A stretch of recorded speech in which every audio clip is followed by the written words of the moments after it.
ஐயா, இன்னும் சில தினங்களில் காதலர் தினம் வரவிருக்கிறது.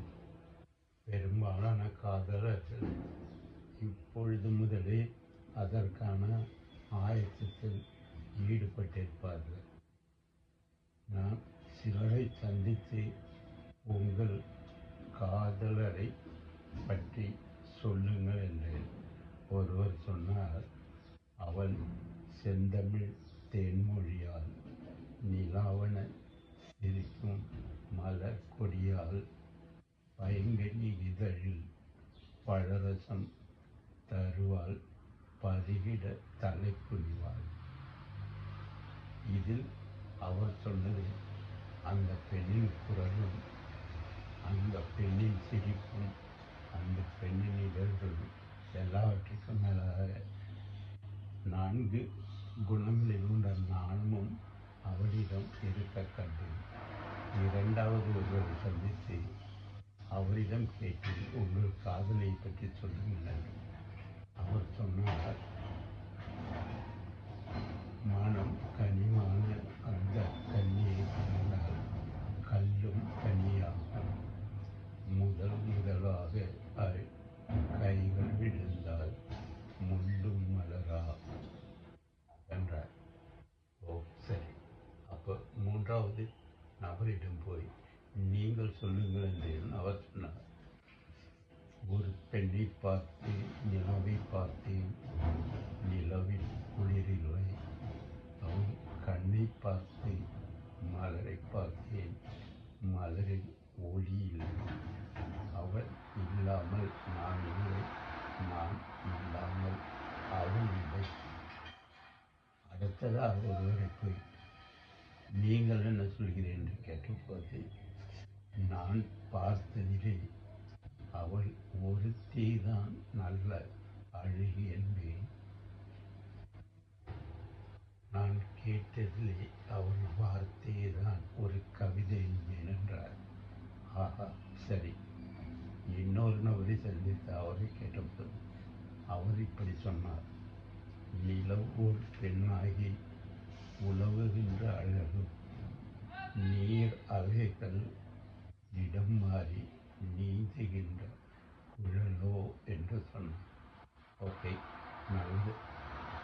இன்னொருவரிடம் போய் கேட்டபோது அவர் சொன்னதாவது, ஞாயிறு என்பது கண்ணாக, திங்கள் என்பது பெண்ணாக, செவ்வாய் கோவை பழமாக, சேர்ந்தே நடந்தது அழகாக.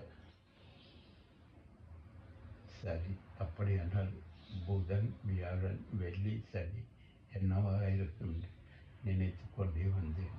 இது சென்ற தலைமுறை காதலர்களின் மனத்தில் ஏற்பட்ட ஒரு இனிய அனுபவம். இது இயற்கைக்கு அரண். சரி, இப்பொழுது சிலரை சந்தித்து அவர்களிடம் கேட்டேன், உங்கள் காதலரை அல்லது காதலை பற்றி சொல்லுங்கள் என்று. முதலாம் அவர் சொன்னார், காட்டு சிரிக்கியே காட்டு சிரிக்கியே காத்து கிடக்கிறேன் வாடி என்றார். ஓஹோ சரி.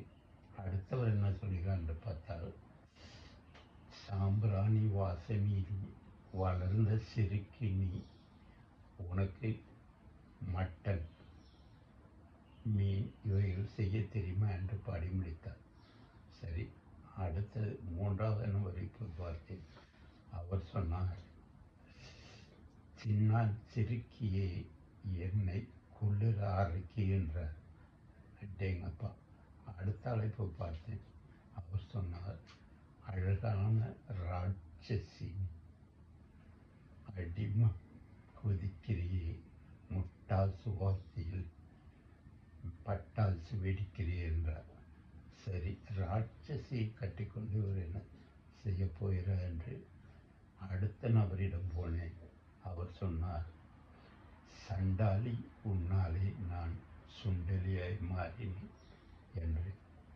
ஆக இவர்கள் யாரும் தங்கள் காதலை அன்பாகவோ அழகாகவோ இயற்கையாகவோ நேசிப்பதாக தெரியவில்லை. மாறாக முரட்டுத்தனமாக, முரண்பாடாக நேசிக்கிறார்கள். இது இயற்கைக்கு முரணானது. இப்பொழுது உங்களிடமும் கேள்வி.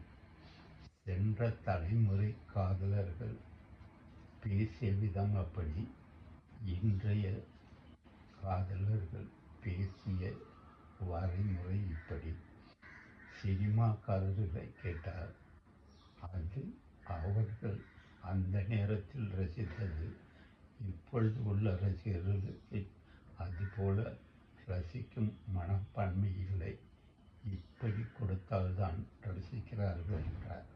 அது மட்டுமில்லாமல் டப்பாங்குத்து, கும்மாங்குத்து, தூக்கி குத்து என்றும், இடுப்பை சாரை பாம்பு இடுப்பு என்றும், கண்ணை கத்தாடி கண் என்றும், கஞ்ச வைத்த கண் என்றும் இப்பொழுது வரும்போதுதான் இன்றைய இளைஞர்களுக்கு பிடித்திருக்கு என்று சொன்னார். உங்களிடம் ஒரு கேள்வி. நீங்கள் இந்த சினிமாக்காரர்கள் சொல்லுவதை அப்படியே ஏற்றுக்கொள்கிறீர்கள்? அப்படியானால் இந்த அளவுக்கு தரம் தாழ்ந்ததற்கு காரணம் ரசிகர்களாகிய நாம் தானா என்பதை நீங்கள் எனக்கு சொல்லுங்கள். நீங்கள் எங்கிருந்து சொன்னாலும் அது என் காதில் விழும். நன்றி.